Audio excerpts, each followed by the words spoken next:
காரணம் போதை பழக்கம். கடந்த 5 ஆண்டு காலத்துல போதை பழக்கத்தை கிட்டத்தட்ட இதுக்கு முன்பு இருந்ததை விட கிட்டத்தட்ட 100 மடங்கு அதிகமாக இளைஞர்களுக்கு மத்தியிலே அந்த பொருட்களால் புழக்கம் வந்திருக்கிறது. இதை ஒழிக்க வேண்டும். கோயம்புத்தூர் பகுதியில் கூட சமீபத்தில் ஒரு மாணவன் கொலை செய்யப்பட்டது. காரணம், அதில் முக்கிய காரணம் போதை பழக்கம் தான். ஆனால் முதலமைச்சர் அவர்கள் இந்த போதையை ஒழிக்க வேண்டும், அதை போன்ற மதுவை ஒழிக்க வேண்டும். ஏன்னா சமீபத்தில் பார்த்தீங்கன்னா தமிழக அரசு, டிவிகே அரசு மதுவை ஆன்லைன் விற்பனை, அதே போன்ற டாஸ்மாக் கடைகளை தனியார் மயமாக்குதல், அதே போன்ற மான்டெக்சிங் அலுவலர் அவர்கள் தலைமையில தமிழ்நாட்டுக்கு கூடுதல் வருவாய் பெற ஒரு குழு அமைத்தார்கள். அந்த குழுவினுடைய டேர்ம்ஸ் ஆஃப் ரெஃபரன்ஸ் பார்த்தீங்கன்னா, முக்கியமான டேர்ம்ஸ் ஆஃப் ரெஃபரன்ஸ்னா டாஸ்மாக் மூலமாக வருமானம் எப்படி கூடுதலாக வருமானம் பெறலாம் என்று.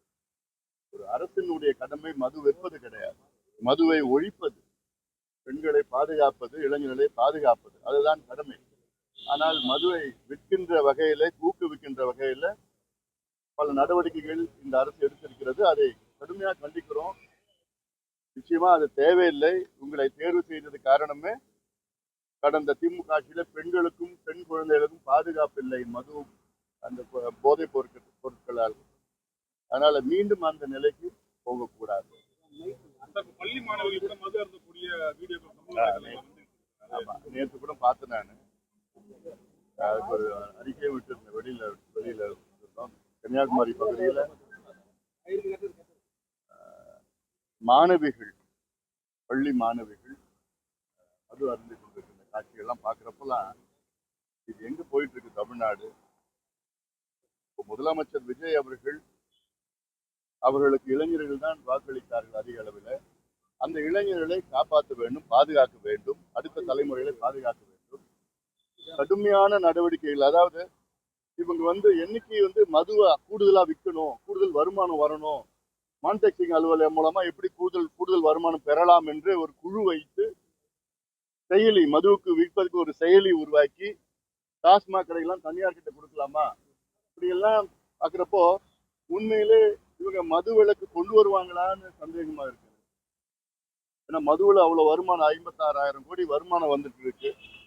அதனால இது நிச்சயமா, ஏன்னா பெண் பிள்ளைகள்லாம் மது குடிக்கின்ற காட்சிகள் எல்லாம் பார்த்தீங்கன்னா எங்க நம்ம என்ன நிலையில இருக்கிறோம், வேதனையா இருக்கு.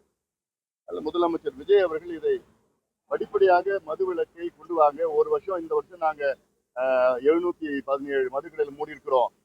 வர ஆண்டு 1000 கடையை மூடுவோம், அடுத்த ஆண்டு 2000 கடையை மூடுவோம், எங்கள் ஆட்சி இறுதிக்குள்ள 4800 கடையை முழுமையா மூடிடுவோம் அப்படின்னு ஒரு கொள்கையை அறிவிங்க.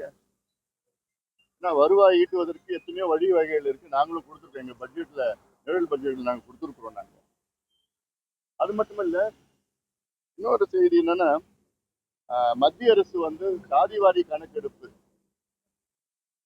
அறிவிச்சிருக்கிறாங்க. மக்கள் தொகை கணக்கெடுப்புல கூடுதலாக ஜாதிவாரி கணக்கெடுப்பு அறிவிச்சிருக்கிறாங்க. இப்ப செப்டம்பர் 1ஆம் தேதியிலிருந்து அதை கணக்கெடுப்பு நடத்த இருக்கின்றார்கள் என்று திட்டமிட்டு இருக்கின்றார்கள் ஒரு செய்தி வந்திருக்கு. அதுல பாத்தீங்கன்னா, அந்த விண்ணப்பத்துல பாத்தீங்கன்னா ஜாதி பேர்ல எஸ்சி, எஸ்டி, அப்புறம் காஸ்ட்னு வந்திருக்கு. அதாவது ஓப்பன் லிஸ்ட் இருக்கு. இந்த ஓப்பன் லிஸ்ட் நிச்சயமா அப்படி வைத்து, ஒரு முறையை வைத்து, அதாவது அந்த காஸ்ட் பேர்ல காலியா இடம் விட்டுருக்காங்க. அவங்க எந்த சாதியில இருக்கிறாங்களோ, எந்த ஜாதியில இருக்கிறாங்க, அதை அவங்க எழுதிக்கலாமா. இதனால மிகப்பெரிய குழப்பம் வரும். இது வெற்றி பெறாது. இதைத்தான் கடந்த யூபிஏ ஆட்சி காலத்துல, 2வது ஆட்சி காலத்துல 2011, 2013 இதே முறைதான் பின்பற்றினார்கள். அது சமூக நீதி பொருளாதார கணக்கெடுப்பு என்று. அதுல அவங்களே விட்டுட்டாங்க. இந்தியா முழுவதும் மக்கள் மத்தியில நீங்க என்ன ஜாதின்னு சொல்லுங்கன்னு விட்டுட்டாங்க. அதனால 4500, 5000 ஜாதிகள் இருக்க வேண்டிய இடத்துல 46 லட்சம் ஜாதிகள் இருந்தது. இந்த ஜாதினா சப்காஸ்ட், பட்டப்பெயர், இதெல்லாம் நிறைய இருக்கு. இப்போ வன்னியர் சமுதாயத்துல 108 பட்டப்பெயர் இருக்கு. சில பேருக்கு ஜாதி பேர் தெரியாது, பட்டப்பெயர் தான் தெரியும்.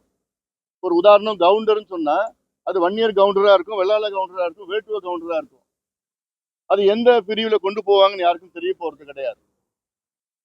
நாய்க்கர்னு சொன்னா அது வன்னியர் நாய்க்கர் இருக்கிறாங்க, நாயுடு நாய்க்கர் இருக்கிறாங்க.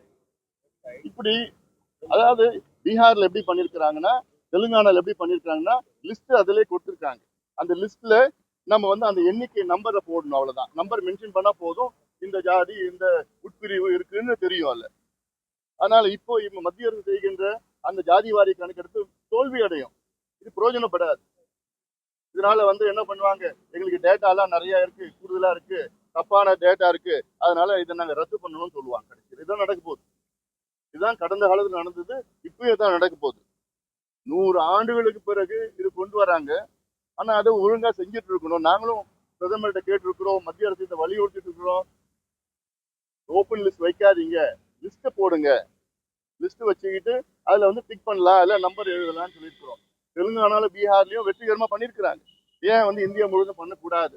பண்ணணும், பண்ணி ஆகணும். அப்படி பண்ணாதான், அப்படி செய்தால்தான் இந்த கணக்கெடுப்பு முழுமை அடையும். இல்லையே இந்த கணக்கெடுப்பு பயன்படாது. தொகுதி மறுவரையறை தொடர்பாக தனி தீர்மானங்கள் கொண்டு வந்திருக்காங்க.